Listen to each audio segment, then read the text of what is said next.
GST कमी होण्याबद्दल मागच्या वेळेस मी तुम्हाला अपडेट दिलं होतं.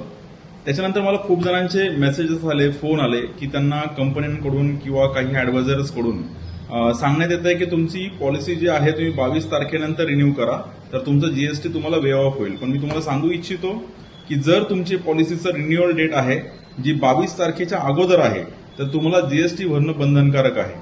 जर इन केस अशी कंपनी कुठली क्लेम करत असेल तर त्याचा अर्थ असा होतो तुम्ही आता रिन्यू कराल पॉलिसी, पण ती पॉलिसीचा इश्युअन्स जो आहे तो 22 तारखेनंतर होईल.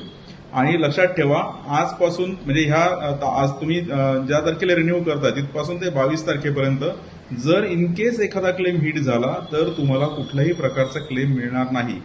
2-4 हजार रुपये वाजवण्याच्या नादामध्ये कदाचित कुठल्या तरी मोठ्या आर्थिक संकटाला तुम्ही फेस करण्याची तुमच्यावर वेळ येऊ शकते.